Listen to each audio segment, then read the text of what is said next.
It is my pleasure to introduce today our guest, who is Nicolas Garcia Trillos from University of Wisconsin.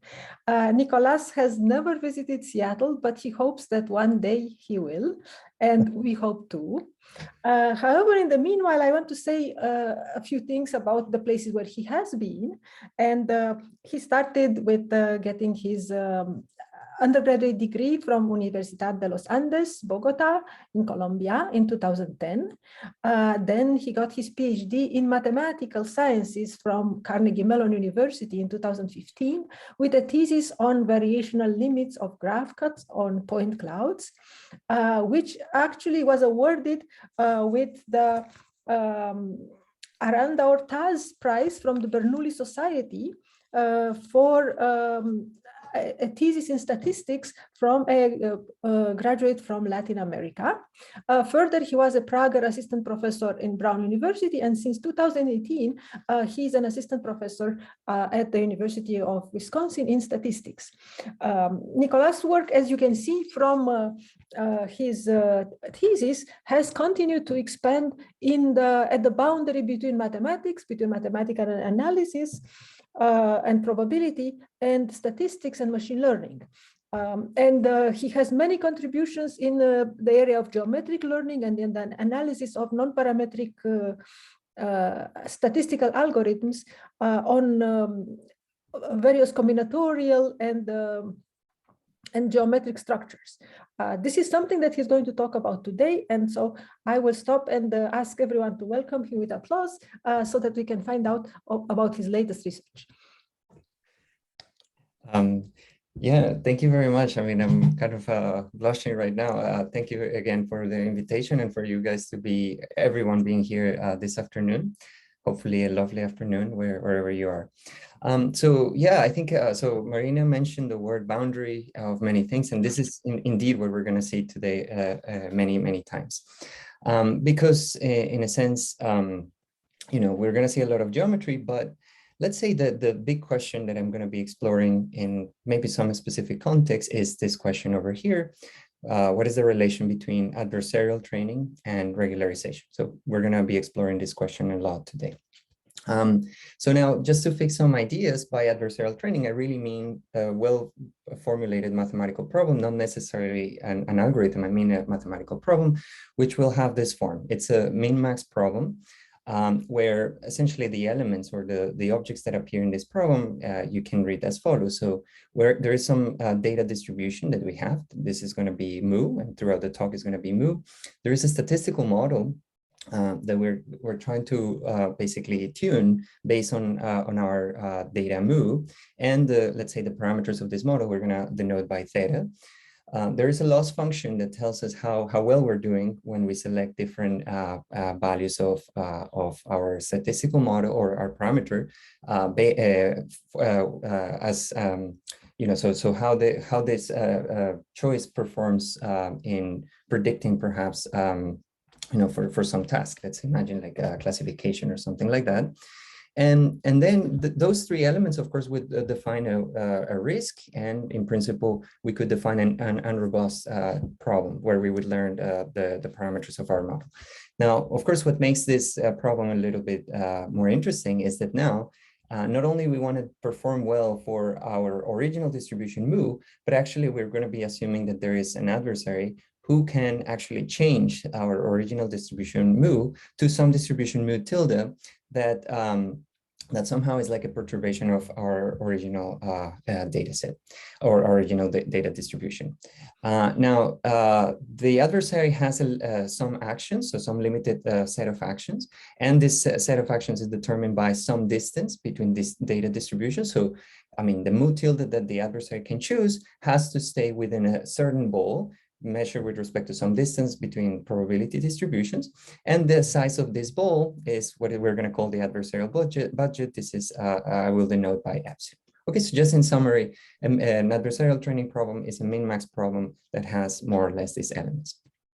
By regularization, on the other hand, we mean something of the following form. Again, we're trying to learn the parameters of some model, but now instead of having a kind of like an adversary or an explicit adversary, what we're trying to do is minimize and regularize risk So typically we would have a race that depends on our data distribution and some regularizer that will penalize some statistical models.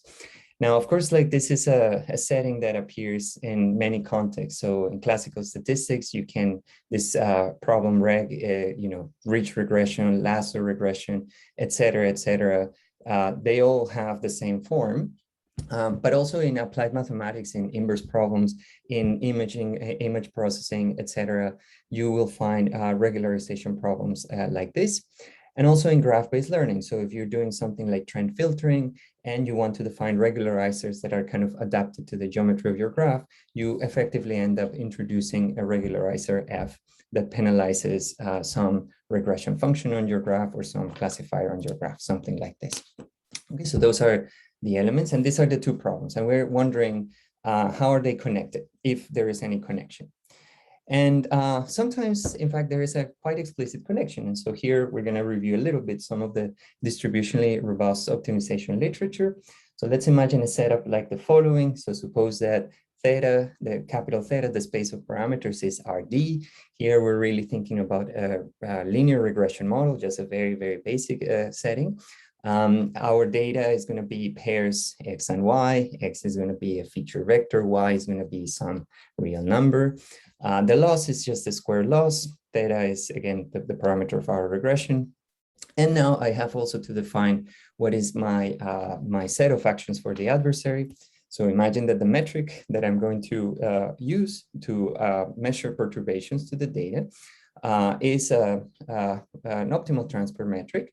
It's just like a 1 Wasserstein distance, but here I'm allowing to choose arbitrary metrics in my base space. So in RD, I can pick either the Euclidean norm or say the L infinity norm or just any other distance that you want.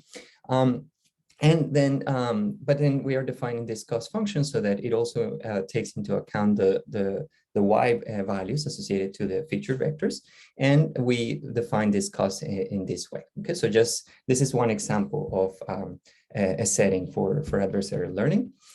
And just a simple remark, because later we will see other kind of distances on distributions.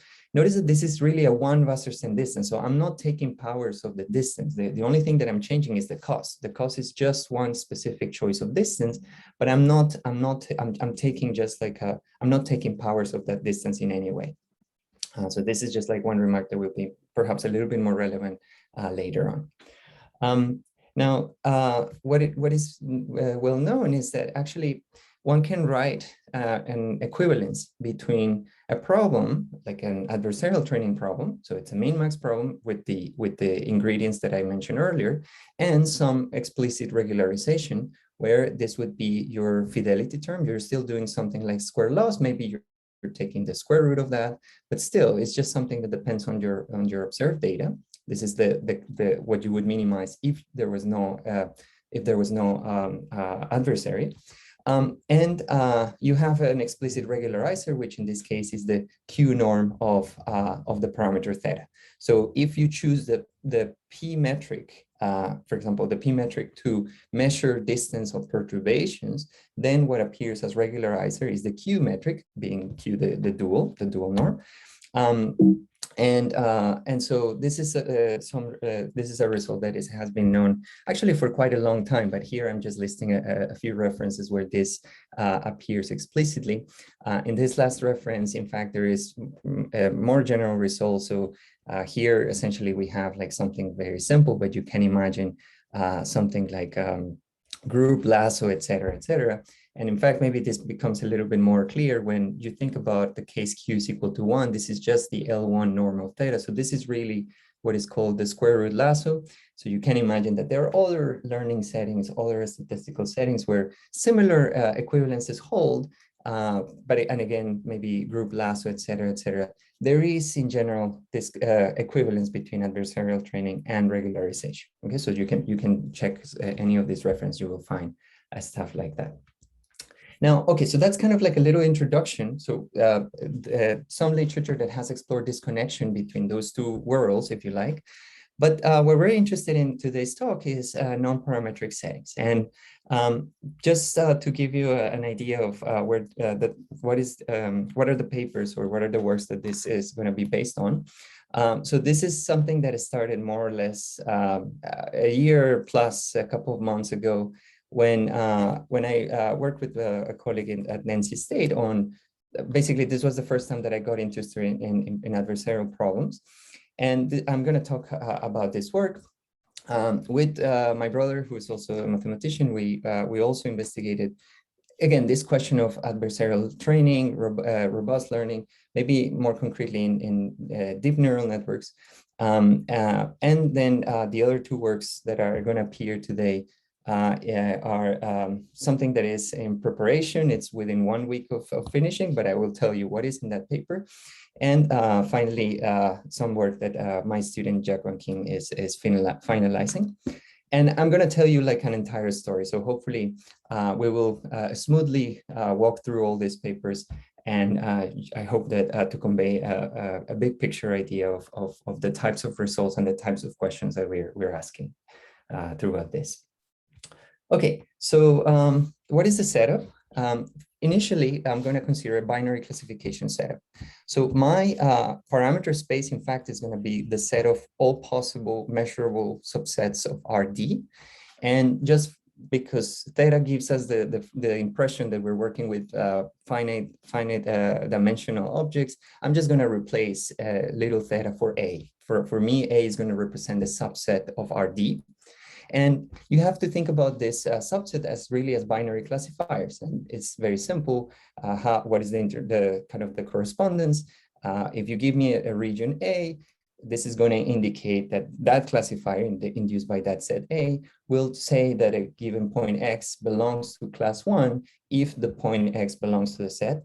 If not, then I'm going to think of the point X as being classified as 0. Okay, so A really represents a binary classifier. And of course, I have many multiple choices. So this is as non-parametric as it can be. We're looking at all possible subsets. And now, so of course, the model of my data, I'm imagining pairs X and Y. So X is a feature vector, whereas Y is going to be a label. And since we're working on binary classification, the label is going to be either 0 or 1. Just for future reference, I will consider, I have a distribution for my data. So I'm going to imagine that row 0 and row 1 correspond to the conditional distributions of feature vectors given labels, either 0 or 1. W0 and W1 would be like the proportion of the points that have label 0, and W1, the proportion of points that have label 1. And rho would represent the marginal on the X coordinate. So just like if I remove the labels, just what is the distribution of my data. So this is for future reference. What other element do I need? I need a loss function. So if you give me a classifier, I need to tell you what is the loss associated to a given data point XY, and it's basically going to be just 0, 1 loss. So if X is classified as a 1 according to the set A, so in other words, if the indicator function of A is equal to 1 at X, and the label, the true label of that X is 1, then the loss is 0. Otherwise, if there's a mismatch, then the loss is going to be 1. Okay, so it's a 0, 1 loss. And now I have to tell you also what is going to be the set of actions for the adversary. So in this case, I'm going to be imagining that the adversary can perturb the data as long as it doesn't move it too far away from mu. And the way that we're measuring far away is relative to this W infinity distance. So this is different from the distance that I showed you a couple of slides earlier.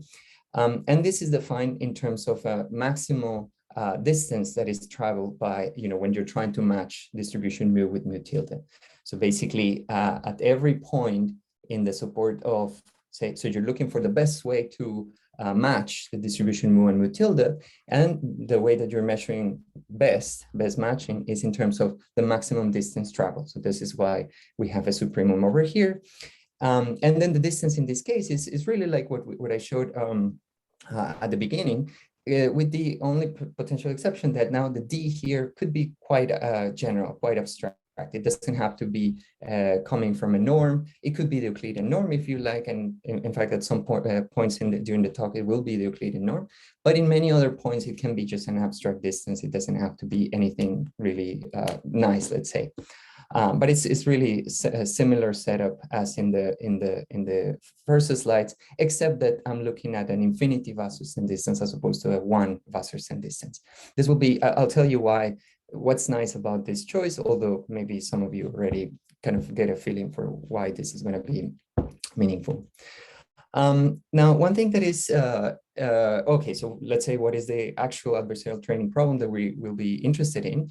It would look like this. So again, I have specified my distance, I have my loss function, and I have my statistical model is a fully non-parametric binary classification problem.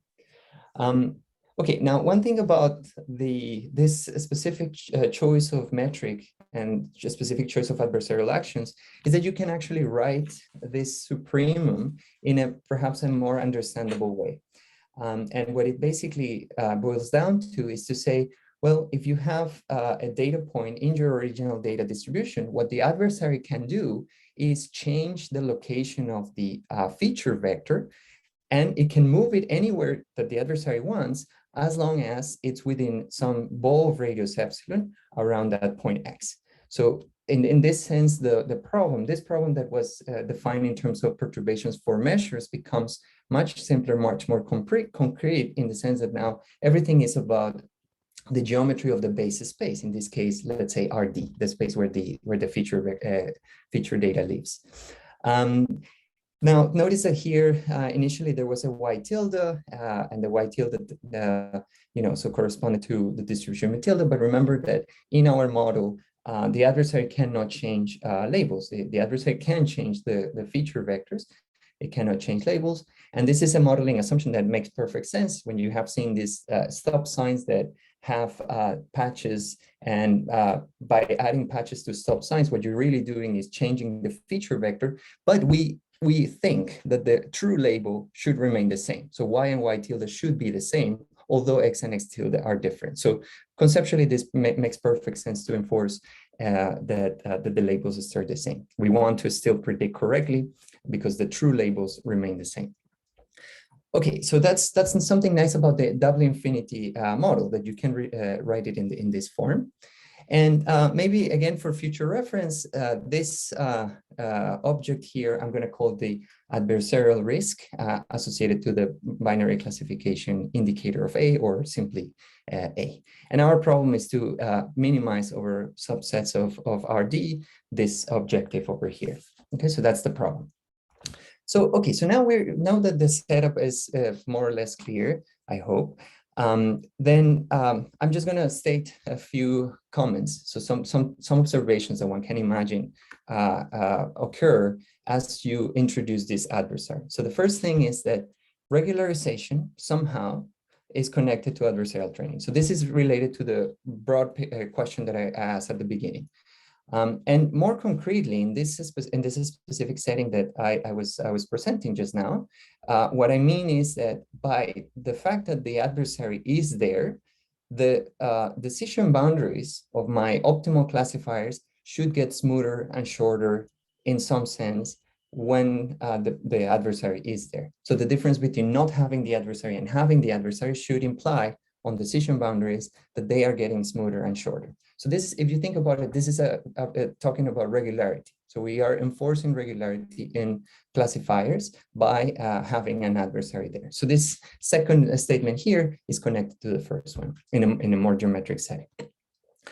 So how can we understand this? Let's start trying to understand this connection in this setting. Well, so let's imagine what's the problem when there is no adversary.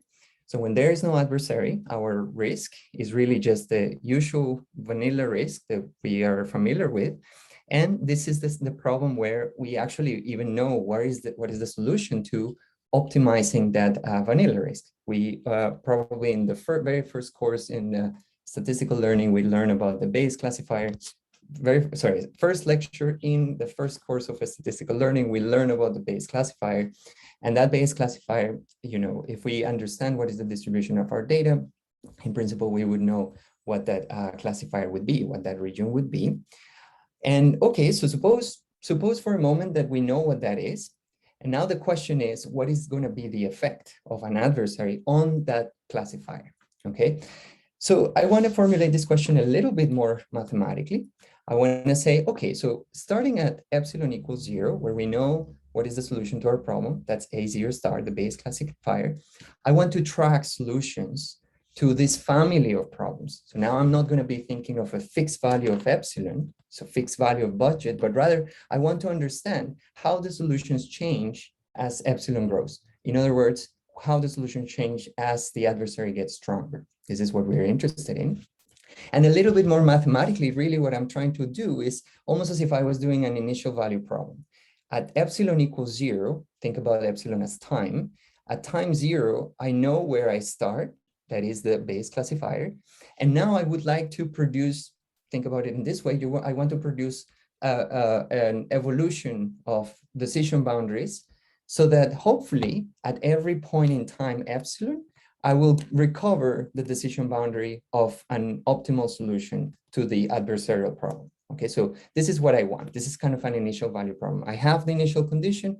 I would like to understand how should I evolve the decision boundaries so that hopefully I recover solutions for all problems. Okay, and the goal of asking this question is to understand in what way the adversary is modifying the decision boundaries of our classifiers. So a little bit more pictorically, what I'm trying to say is, suppose that at some point you have set a epsilon star. This is a solution of the adversarial problem for given epsilon. I want to understand how should I change infinitesimally the decision boundary of this set so that I continue recovering solutions to like the problems for bigger values of epsilon. And here it's very easy to visualize because, okay, you have a boundary, you're just trying to pull that boundary in some direction. What you're after is some vector field acting on the boundary of the set. Okay, now to answer that question, at least in some cases, it is actually useful to go back to the adversarial risk and kind of like try to understand in more geometric terms, what is it doing? What is it penalizing? And actually, it's not so difficult to show that the adversarial risk, which initially has this form, can be written in this form. And the important thing about this kind of like this form is that as I'll explain in a moment, is a very geometric function. Okay, so just to understand how you can go from something like this to something like this, in fact, it's actually enough to consider different cases for what the possible values of x can be. Okay, so there are really 4 cases. In reality, there are really 3 cases. And so let's just understand what the adversary can do in each of these scenarios. So for example, imagine that at some point you have a point x that is this one over here, and it has some value of y. So y can be anything, 0 or 1. And the idea is that if you have an x that is sitting over here, then no matter what the adversary does, it will not be able to change the value of the classifier a on the point on points around the original x. Right? Because this ball is completely contained in A, so no matter what the adversary does, the result of the classification according to A is not going to change. So somehow the adversary is not going to be able to exploit this point in any way. And the contribution of all these points that are inside A but epsilon away from the boundary will give you this first term. Something similar happens for points that are outside and further away from the boundary, so epsilon away from the boundary. This is going to give you this contribution here. And then finally, there is the case where you have points that lie within epsilon distance from the boundary. And it is at those points where the adversary will always be able to upset the value of the loss function. Because take, for example, this point, so if you have an x over here, and suppose that the label for that point is 1, in that case, the true label coincides with what the classifier would say, but the adversary has the option of moving that point x to a point outside the set A, and by doing that, it can completely change the value of the loss. So if the loss was 0 before, now it can guarantee that the loss is 1. And likewise, if this point was, so say is X and the true label is 0, so the classifier A is classifying incorrectly, then the adversary doesn't have to do anything. It just says, okay, I know that you're predicting correctly. I will not do anything. And it's still guaranteed that the loss is 1. So somehow the point here is that around the boundary, the adversary can always make sure that the loss is 1. And when you add everything together, you get a contribution that appears in the last term. So this is more or less the picture. So, okay, so then understanding that this energy has this geometric interpretation, then you can start asking the question that I was asking earlier, like how are the decision boundaries going to change as the adversary gets stronger, as epsilon grows? And maybe a one-dimensional case is perhaps the best and first thing that you should consider to get some intuition or to start getting some intuition. So imagine that at some point, we have a set that is just a union of intervals. And what we want to do is how the boundaries of this interval should change. Now in 1D, of course, what is nice is that everything reduces to understanding how this point should move. So in other words, I just want to know infinitesimally how the endpoints are going to move. Okay, so are they going to go to the right, to the left, at what speed? This is what we're interested in. And it turns out that actually one can prove something like this. One can prove that imagine that the original Bayes classifier, this is in 1D, of course. Imagine that the original Bayes classifier has a description of, it is the union of a couple of intervals. And imagine that we're in a situation where these conditional distributions, we're thinking here in terms of density. So imagine that these are all densities, rho 0, rho 1. So there's going to be some simple condition on W0, rho 0, W1, rho 1 that I'll talk about in a moment. And now suppose that you solve a system of ODEs. Okay, so each endpoint, so you see there are two K values here. So left two K endpoints, left endpoints and K right endpoints. And you're going to be evolving those endpoints following these dynamics. You can see that all these dynamics depend exclusively on who the densities are, rho 0, rho 1, and W0, W1, and of course the initial condition. So what were the endpoints of the original Bayes classifier. And so what one can show actually is that by solving these ODEs, at least if you solve these ODEs for short enough time, so there's going to be some epsilon 0 that you can find. And then the idea is that for all epsilons in that interval, you can guarantee that the endpoints that you're constructing by following these ODEs are a global solution to the problem. Okay, so not only they are satisfying some sort of kind of like local minimality or anything. No, you can show that they are producing global solutions to the adversarial problem, which is again, this one over here. Just illustrating this crossing condition, really what that means is that when these densities are crossing, when they're crossing, well, their slopes are different. So really you have like a well-defined things. If they're kind of like tangential to each other, then you run into this problem of, well, there are multiple solutions to the problem in principle. And so, things become a little bit more complicated, but we can get back to that later when we introduce more machinery. Anyway, so this is kind of illustrating this crossing condition. So at least if you think about this, the problem for nice smooth densities, they're crossing each other at least at most infinitely many points. And as long as every time that they intersect in kind of like this kind of way, then you can guarantee that by solving these ODEs, at least for short enough time, you will be able to recover global solutions. That's kind of the content of this result.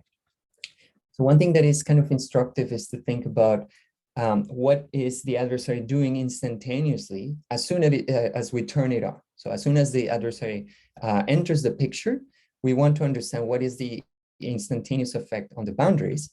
And just from the formulas that I showed you earlier, you can get this expression over here.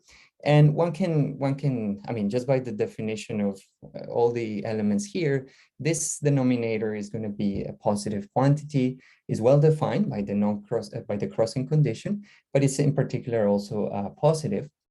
And so you see that basically qualitatively what the boundary points are going to try to do is essentially try to go downhill in the total density according to the total density rho in this case. So, okay, that makes sense, right? Like you want to push boundaries towards regions where there are less points. This is something that is kind of intuitive.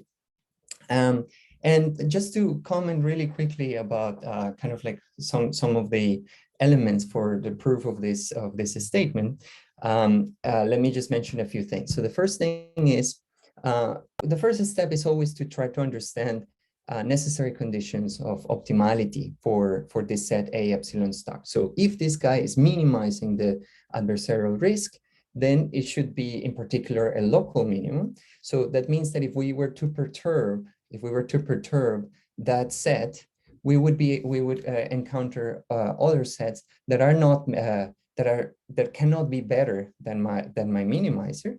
And from those conditions, playing this game of perturbations, which is nothing different than just like taking the derivative of something and setting it to 0 because you're trying to find solutions, you can obtain this necessary condition. So the boundary points would have to satisfy some condition like this. This should be true for every epsilon. And then what happens is that once you have a condition like this is true for every epsilon, you can just differentiate this whole equation. And if you do that, what you recover is precisely the equations that I was telling you before. So somehow those ODEs that appear just by doing like a necessary condition analysis, those are the candidate kind of driving equations for the boundaries of our classifier. And later one can do one can check whether that candidate is indeed a global solution or not. And what one can do is actually exploit one nice feature about these adversarial problems, and is that they actually correspond to some dual problem, to an optimal transport problem. And this is a dual in the sense that, you know, there's another problem that I will maybe go back to in a couple of slides. But the idea is that there is a strong duality. And so the idea is that if you can find a certificate for the dual problem, so that the value of the risk, your candidate classifier coincides with the value of the dual objective for this certificate, then immediately you would be able to conclude that you have a global solution. So this problem has a nice method of checking whether candidate solutions are indeed global solutions. And so here I'm just showing you this first result that exists, that I was aware of in the literature, that was kind of getting this connection between adversarial risk and optimal transport. And it reads like this. Later in a subsequent paper, we generalized this because initially the initial result that existed was only for balance case. So the W0 was equal to W1, but actually one can generalize this. One has to take into account the fact that, I mean, essentially distributions may not have the same amount of mass, but if you play the right trick, you can recover a similar kind of a characterization of the adversarial risk in terms of the dual of some transport problem. So somehow, again, the story is you can get a candidate A. This is like what you do with these ODEs. But then that gives you some hint as to what should be your certificate. And what you do is just check the objective functions, the one on the right and the one on the left. If they're equal, then you can conclude that you have found a global solution for both problems. So that's the way the duality typically works. So just maybe one comment here I wanted to make is that this result, in fact, holds for any dimension. All I'm saying is that I'm using this specific result here to prove kind of like that result that holds for 1D. But again, this one over here holds for all dimensions. We'll return to it later on. Okay, so now that's the story for D equals 1. But for bigger D, you know, the D equals 1 is nice because you can do a lot of things explicit and you can get concrete results and so on, but you don't have too much from the intuition coming from D equals 1, because geometry is boring in D equals 1. That's kind of like the idea. Now, when D is greater than 1, curvature plays a role, and now things are going to start getting interesting. you can repeat this analysis of, what would be the necessary conditions for a global solution to this adversarial problem. And you're going to get something like this. It doesn't matter if you don't know enough geometry, but just believe me, there are going to be, if this set was nice and smooth, you would be able to obtain some necessary conditions. And from those necessary conditions, you're going to take derivatives with respect to epsilon. You don't have to follow this slide. The whole point is you should not be looking at this slide. My point is that when you're working in d greater than 1, these things get complicated, very complicated, quite quickly. And we kind of, we have two options. Either we give up and say, okay, this is completely unfeasible, or we try to do what what normally one would do, which is to say, well, maybe these equations are horrible in general for arbitrary epsilon, but at least let's try to understand what happens when epsilon is equal to 0. So when epsilon is equal to 0, what we're asking is, what is the instantaneous effect of turning on the adversary on the base classifier? So how is the adversary is going to start to regularize my base classifier? Again, as it appears, as the adversary appears, how is it going to start changing my base classifier? And that's something that actually we can get like a pretty nice expression. So that horrible monster that I had shown you earlier, just like one slide ago, actually simplifies to something that is quite nice. And it has this form. It's basically saying, well, give me your base classifier A0 star, and now give me 1 point in the boundary. So how is this point going to start moving? Well, it's going to start moving, first of all, in the normal direction. So it can go out or inside. That will depend on who's this Vx. And that Vx has a very specific form. In fact, it's very similar to what happens in 1D. If you forget about the second term here, this is exactly what was happening in 1D. So essentially, it's a term that pulls things towards kind of like regions where the total density is getting smaller. But the interesting part is what is contained, or the more interesting part is what is contained in the second term. And the second term has to do with a curvature term. It's a geometric term. So the more curved the boundary is, then in fact this is going to become bigger. So in terms of mean curvature at least. And that means that in those regions, the adversary's effect is essentially trying to pull those portions of the boundary much faster than in regions where things are flat. Okay, and so just in other words, when epsilon is 0, when we're saying, okay, what is the instantaneous effect of the adversary on the decision boundary of the base classifier? Well, it's essentially trying to push it or pull it, but basically based on two terms, one downhill in the density, the other one mean curvature term. And again, the mean curvature term will try to regularize more quickly things that are more curved than others. Now, here is the thing, and you may remember in the title of my talk, there was some mention to perimeter problems. So here we've been asking the question, let's track solutions to adversarial training problems. We're trying to understand how we should be deforming things to track solutions to adversarial training. But we could be tracking solutions to another family of problems, one that is more like regularization. And by regularization, remember, I mean something where I have my loss function and I have some sort of regularizer. So here, my regularizer, the one I'm going to be imagining that I'm using, is a perimeter function. And this perimeter essentially is measuring how big the boundary of a set is. And of course, is weighted by essentially the distribution of our data. So you could be tracking solutions to this. Again, it's a family that depends on epsilon.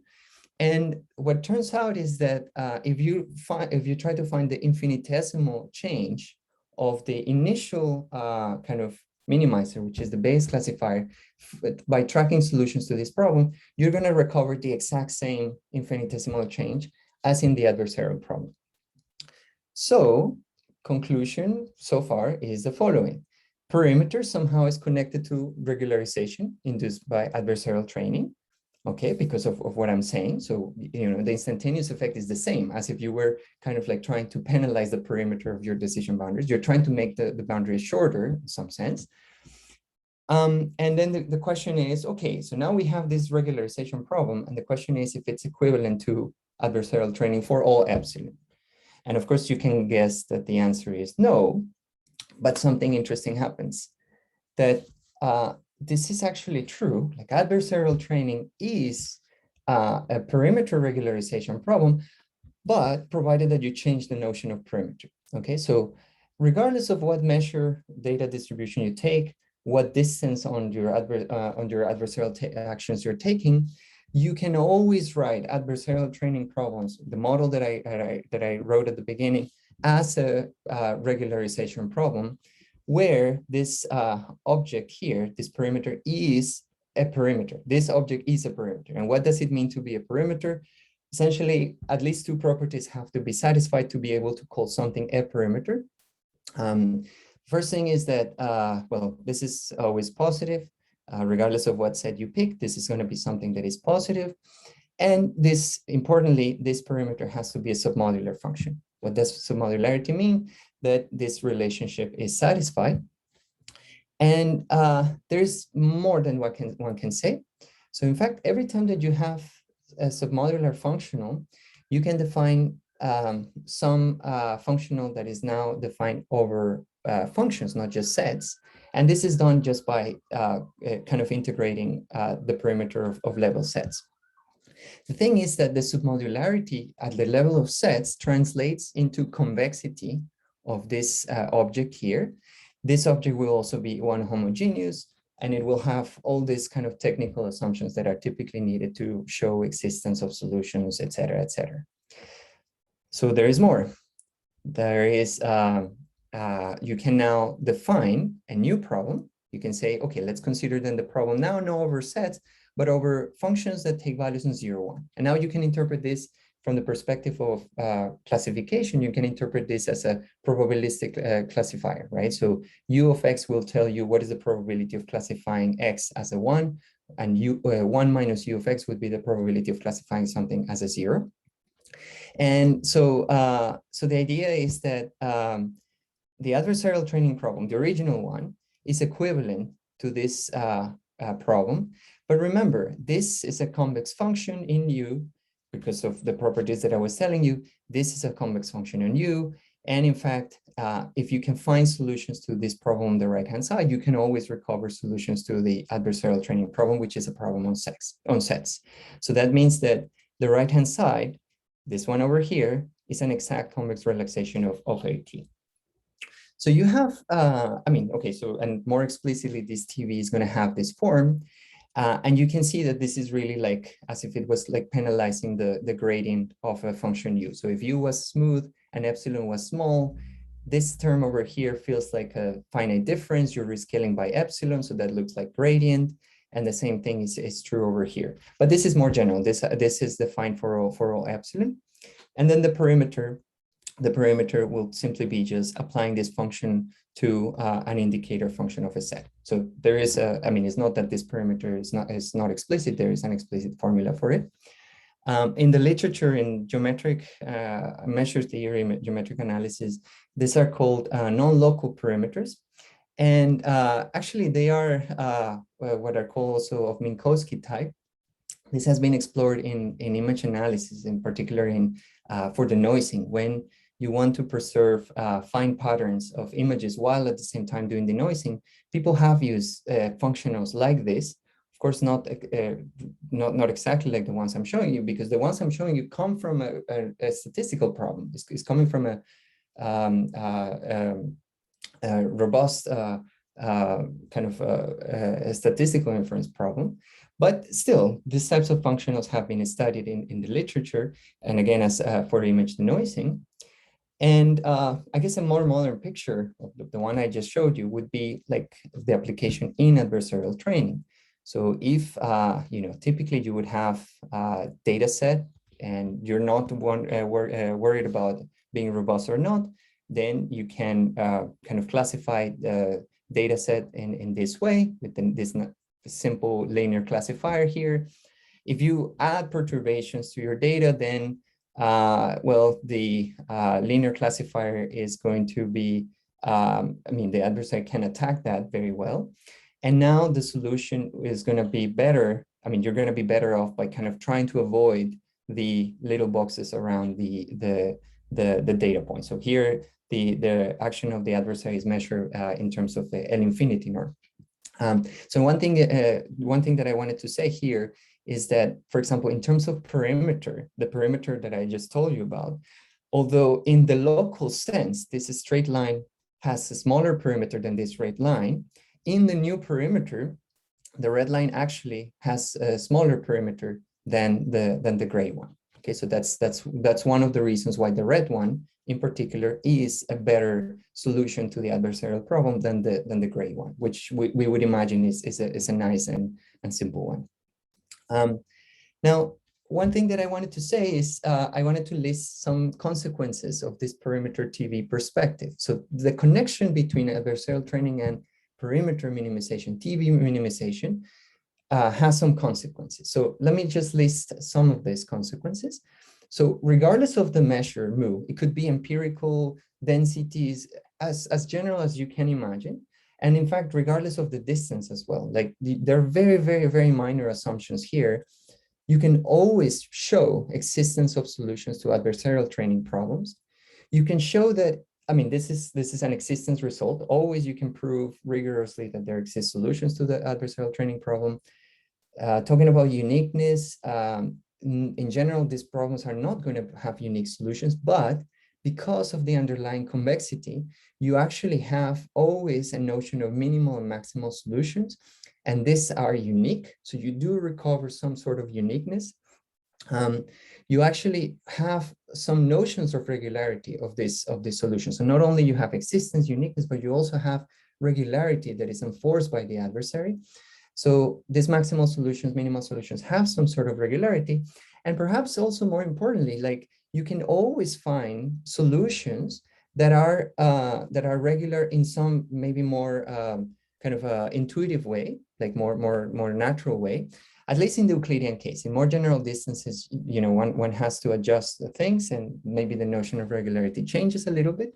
But at least if you think about, you know, the adversary can move things within Euclidean balls of radius epsilon, just the fact that you turn on the adversary essentially says that you can always find solutions within classes of sets that are recovered by taking level sets of regular functions. Okay, so here C1 1/2, maybe it doesn't really matter what that means too much, but let's say that it's a class of regular functions, and if you truncate the function at some level, you're going to get a set, and you can find solutions in that class of function, in that class of sets.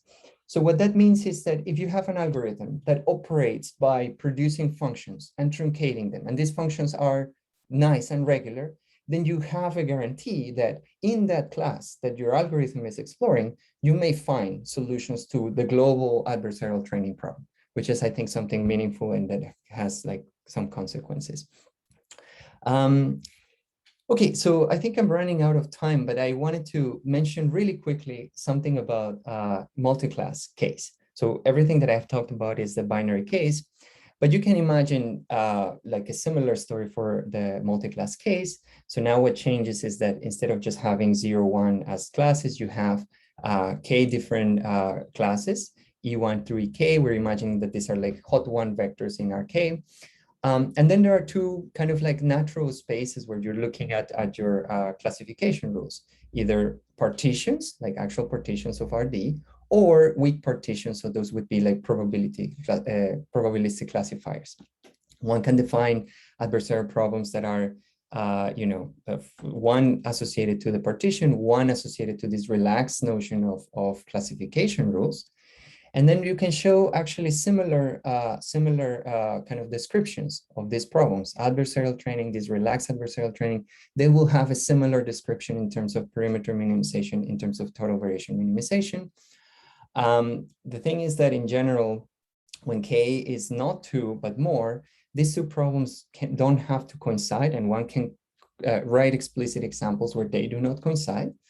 But one thing that I wanted to say, and you know, I just need 1 or 2 more minutes to finish.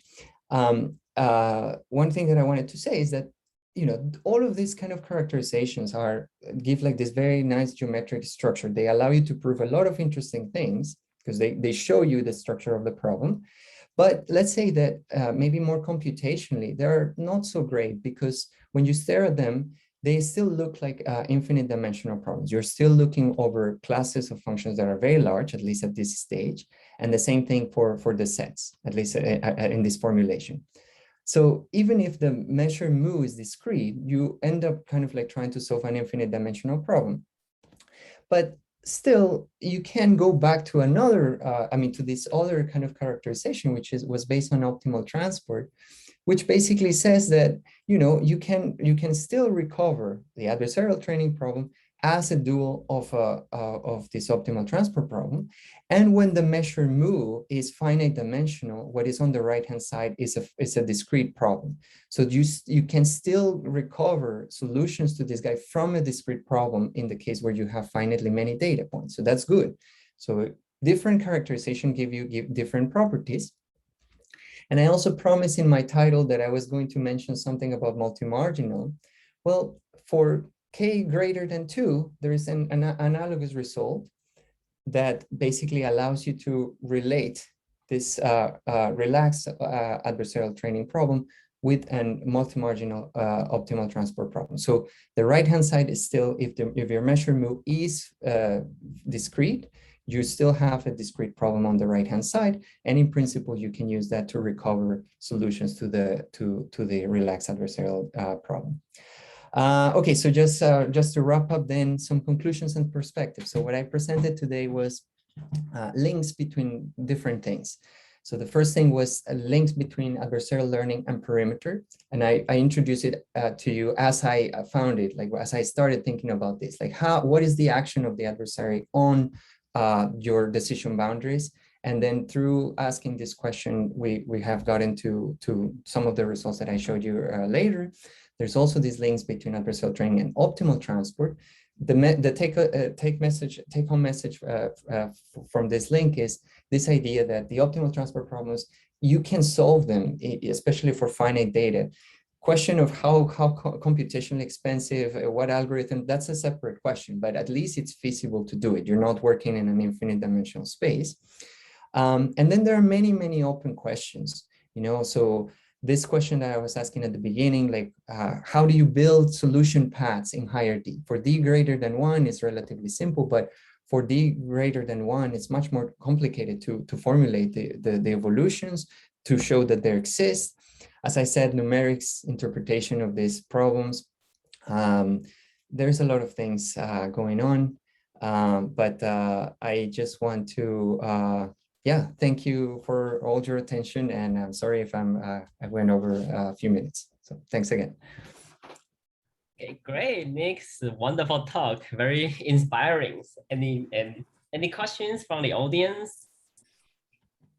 So while people might be composing a question, actually, I personally have a few questions. It's really nice talk. So one question is that, well, we know that, as you mentioned, the level set, and we know that level set sometimes you can, let's say the density level set, we know we can write it as something called access mass functional. Like you can write it down in terms of, like you want to maximize, like minimize certain access mass, like a penalize, like a formulation of that. And it actually also have a similar flavor, I think, to the problem that you have defined in terms of the parameters. So I was thinking that maybe that, I don't know if there will be some interesting connections that maybe like the problem you described, the adversarial training problem could also be related to this, density level set problem, or related to sort of like that. Right. So I guess the only thing is that it would be something like that, but I believe that you would still take into account the action of the adversary, in the sense that you can imagine changing. So effectively it's like, suppose that you wanted to swap the mean and the max, supposing that you can do that, maybe not for the set problem, but for the relaxation problem. So then effectively you end up with a problem that is like, you're trying to optimize over outside, you're trying to optimize over the adversarial attack, and inside you're trying to minimize the risk. Now, of course, minimizing the risk relative to mu would be like trying to compute something like a Bayes classifier or some sort of classifier like the regular one.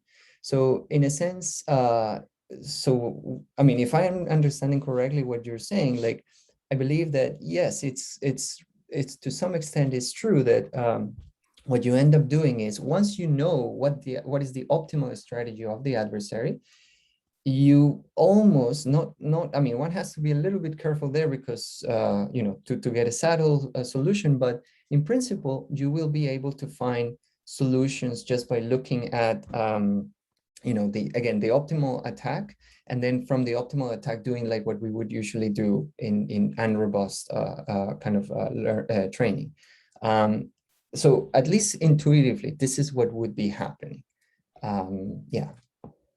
But again, but then the question is still like, how do you find the optimal attack? And so then the optimal attack, for example, the way in this formulation of optimal this dual of an optimal transport problem, if you solve that dual problem, then you can, you know, that optimal coupling tells you who should be your, well, it tells you basically the two things that you need. Who is your optimal attack, and who is your classifier that corresponds to that optimal attack.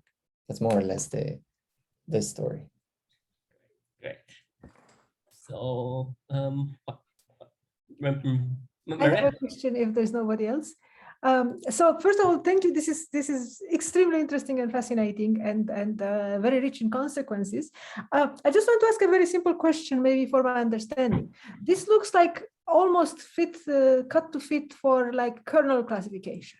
It just seems to say that if you keep the kernel size something fit like adapted to your adversary, you should have some like really good guarantees for kernel classification. So, but okay, so the question. So like kernel regression with basically the 0-1 function as or the 1-1 function as. Yeah, so I mean, I would say that so let me tell you what I think you know, may be connected to what you're saying. And so if we go back to this, the only thing is that when you choose your kernel, in a sense, you are choosing, you know, you're making some choice of a geometry, let's say. So if you fix of the balls, essentially. Yeah, exactly. But let's say that you see, so this penalization, which again is going to penalize decision boundaries. One thing that is interesting about this penalization is that it depends explicitly on the entire distribution of your data, both in the X coordinate, but also in the Y coordinate, because it has the row 1 and the row 0. So this is kind of like a regularization that adapts to the data set that you have. So in a sense, yeah, so in a sense, like when I think about this kernel regression, if you fix the kernel, if somehow there is no, so I guess two things. First, somehow you would have to match the geometry that you're picking to define these balls here, but also it could be that for your data, maybe the kernel that you chose maybe not producing things that have a small perimeter. This perimeter penalizes things kind of relative to the data set that you have. This is something that I've seen people in inverse problems, and Carola Schoenlieb in her group in Cambridge. So she's been exploring this idea, like, oh, you know, we know that regularization is great for image analysis, but people would typically pick TV or something fixed. But then she would say, like, okay, let's learn the regularizer. And in a sense, this is just saying, let's allow the data to inform this regularizer. And to me, at least like when we were working on these results, I mean, to me, it makes sense that these regularizers are going to have this form if one wants to be kind of robust to adversarial perturbations.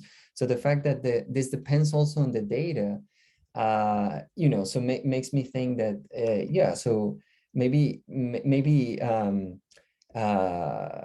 yeah, maybe the kernel kind of classifiers or the kernel regression methods, maybe they're good, but maybe also this could motivate perhaps a method where you also are learning the kernel, where maybe you're also trying to adapt to precisely these types of perturbations. Yeah, I mean, I'm not sure if So I see that the kernel for itself doesn't. Right. But at the same time, it is true that the kernel could be producing solutions that are kind of like in a nice space. And like some of these results on regularity that I was showing earlier, at least say like, okay, I mean, at least if you are being able to produce a lot of nice solutions, I mean, nice possible solutions in a nice space, then yes, you may be able to find solutions for this problem. So the way I'm imagining is, if you have a neural network, say, and your neural network produces nice functions, and you have a lot of those nice functions, but since they are nice, there are not too many of them, in fact, then maybe actually if you're training your network, in fact, you are exploring the space where you would be able to find solutions to the entire, completely. But then it also, I mean, let me add one more thing. Now, this kind of like regularity depends strongly on the choice of metric. So that's why I said like, oh, this C11, blah, blah, blah, this comes from the Euclidean metric. If you change to say L infinity kind of actions for your adversary, the notion of regularity changes completely. Now things are going to look more like little boxes, and that's the right notion of regularity. So then perhaps what one has to think about is, what are the algorithms that move in that space? What are the algorithms that provide sets that look like that? And for example, I mean, for L infinity, I think that, say, random forests or random trees, they do produce things that look like that. So, I mean, I don't know, kind of like the amount of things that one could say, but I could see, for example, that indeed some of the consequences become kind of more clear, like saying, yes, of course, if you want to be robust to specific attacks, sure, you have to work with an algorithm that somehow adapts to that geometry in a sense, which is kind of like a little obvious statement, but this is a little bit more concrete mathematically, that same statement. Yeah, thank you. Thank you. I mean, this is very interesting. And as I said, like, I think there are many things to be extracted from there. Great. So there's a question from Fang. So Fang's question is that, do we analyze the real classifier that is a binary function of the data, but not the data distributions?